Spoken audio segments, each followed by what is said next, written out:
这把椅子属于95岁的沃伦·巴菲特。2026年5月2日，星期六，那天他不会再坐在台上，他会坐在台下，会场前排，和其他董事一起安静地听别人回答问题。这是60年来的第一次，从主桌到前排，从讲话的人到听话的人。在他真正退到台下之前，我们想做一件事，回头听一听。他在那张桌子后面坐了60年，在一届又一届股东大会上讲过的成千上万句话里，最重要的5句。Everyone will please take their seats.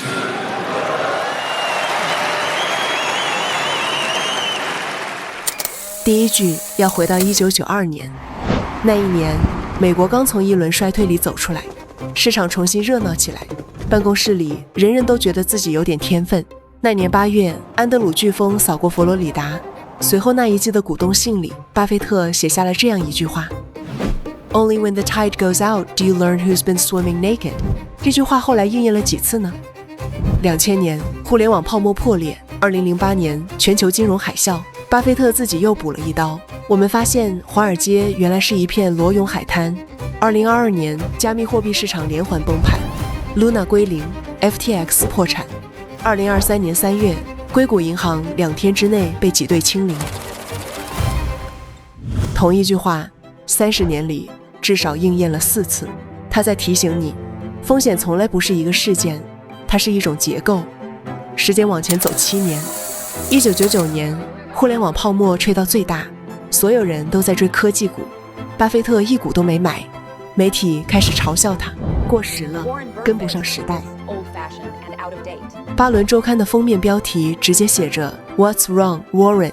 副标是巴菲特可能正在失去他的魔力。那一年 Berkshire A 股下跌了 19.9%， 而 SP500 上涨了 18%， 这是 Berkshire 自1990年以来表现最差的一年。也就是在那几年的股东大会上，他反复提到一个比喻 The stock market is a no-called strike game. You don't have to swing at everything. You can wait for your pitch.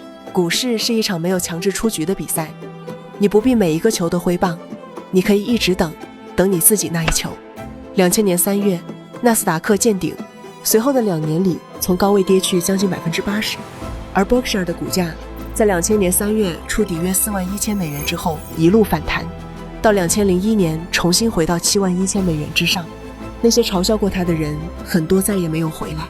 这句话的分量不在他后来多么正确，而在他告诉你，等待不是消极，等待是一种能力。在一个每天都有人告诉你再不上车就晚了的时代，这种能力尤其稀有。2008年，那一年9月，雷曼兄弟倒闭，全球金融海啸爆发，很多人夺门而逃。就在那个10月最灰暗的时刻，巴菲特在《纽约时报》上公开写下一篇短文，标题只有4个字 Buy American, I am。 买入美国，我正在买。那是很多人记忆里最灰暗的一个冬天，也是后来10多年里美股最低的那个点。几个月之后，他在年度致股东信里把自己对那一年的反思写得更透彻。 Beware the investment activity that produces applause. The great moves are usually greeted by yawns. 这不是胆量，这是一个活过了50多次市场周期的人对人群在往哪边跑的一种职业性的冷静的怀疑。热闹的地方往往没有机会，有机会的地方通常很安静。时间再往前走9年，2017年美股连创新高，加杠杆、买期权、融资炒股，一整代年轻投资人第一次感受到了什么叫赚钱像呼吸一样容易。巴菲特在那一年的致股东信里写下了他和芒格共同坚守了一生的一句话 Our aversion to leverage has dampened our returns over the years, but Charlie and I sleep well. Both of us believe it is insane to risk what you have and need in order to obtain what you don't need. 这句话 Archegos 的那位基金经理听懂了吗？那个在2022年把整个家底压在加密货币上的年轻人听懂了吗？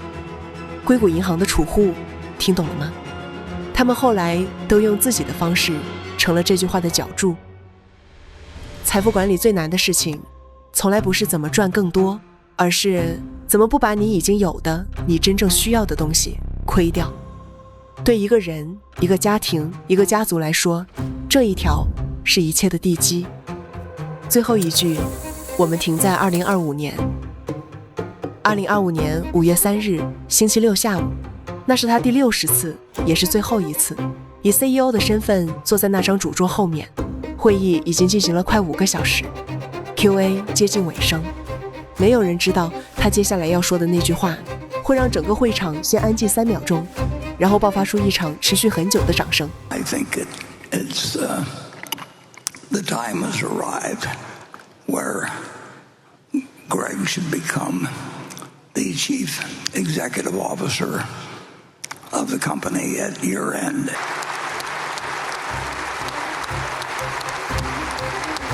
那是60年里，他第一次把下一年交给别人。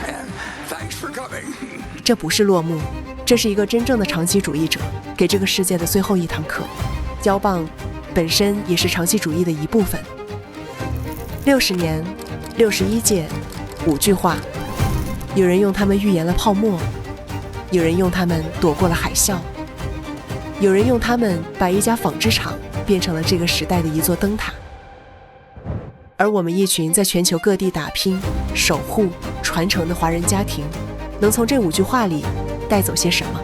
也许是这样一件事：真正穿越周期的，从来不是某一次正确的买卖，是耐心，是克制，是在所有人都在喊的时候，你还听得见自己的声音。